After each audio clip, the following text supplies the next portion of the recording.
মরহুমা বেগম খালেদা জিয়ার জন্মদিন উপলক্ষে তার মাগফিরাত কামনায় এবং আমাদের বর্তমান প্রধানমন্ত্রী জনাব তারেক রহমানের আগামী দিনে যেন ভালোভাবে রাষ্ট্র পরিচালনা করতে পারে, তারই পরিপ্রেক্ষিতে আজকে পূর্ব প্রতিশ্রুতি দেওয়া ছিল, আজকে সেটা আমরা বাস্তবায়ন করলাম। যেমন একটা জেনারেটর দিলাম।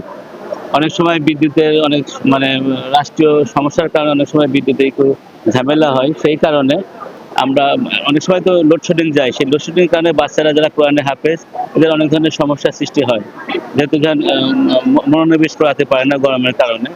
তো সেই উপলক্ষে এবং আমার নিজ তরফ থেকে নিজের কাছ থেকে আমি যতটুকু পারছি আমি আমার সামর্থ্য অনুযায়ী একটা জেনারেটর দিয়েছি। এবং শুধু আমি যে এখানে এখানে এই মাদ্রাসায় শুধু না, আমি এর আগেও খোকসাতে যতগুলো মাদ্রাসা ছিল প্রত্যেকটা মাদ্রাসায় আমি আমার প্রধানমন্ত্রী জনাব তারেক রহমানের পক্ষ থেকে প্রত্যেকটি মাদ্রাসায় দুধের ব্যবস্থা করেছি। এবং আসলে আমাদের বর্তমান প্রধানমন্ত্রী যারা আমাদের কিছু কিছু এলাকায় আছে, যারা সামর্থ্যবান উদীয়মান নেতারা আছে, ওনাদেরকে নির্দেশনা দেওয়া আছে যে সামাজিক কার্যকলাপে তোমরা যতটুকু পারবা তোমাদের তরফ থেকে চেষ্টা করবে মানুষের পাশে থাকার জন্য।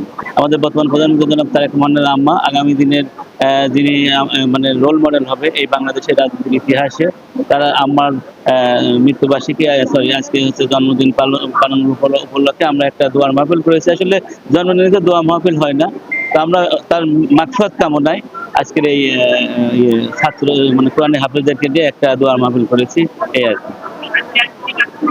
আজকের একটা অনুষ্ঠান আছে আমাদের জনাব প্রধানমন্ত্রী জনাব তারেক রহমানের পক্ষ থেকে আমরা, এবং আমি একটু আগে বলছি যে সামাজিক যতগুলো ভালো কাজ আছে, আমরা যারা উদীয়মান রাজনীতিবিদ আমাদের প্রধানমন্ত্রীর কাছ থেকে আমরা উদ্বুদ্ধ হয়ে যতগুলো সামাজিক ভালো ভালো কাজ আছে আমরা যাতে নিজেদেরকে নিয়োজিত রাখতে পারি, সেই পরিপ্রেক্ষিতে আমরা যতগুলো মসজিদ মাদ্রাসা আছে কুমারখালী এবং খোকসাতে আমি আমার তরফ থেকে দেওয়ার চেষ্টা করতেছি।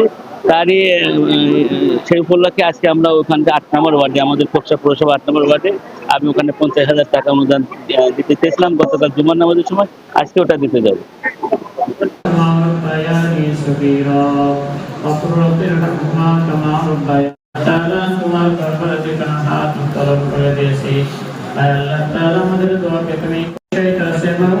প্রত্যেকের কবরে সওয়াব করে দিব সাইয়্যিদা।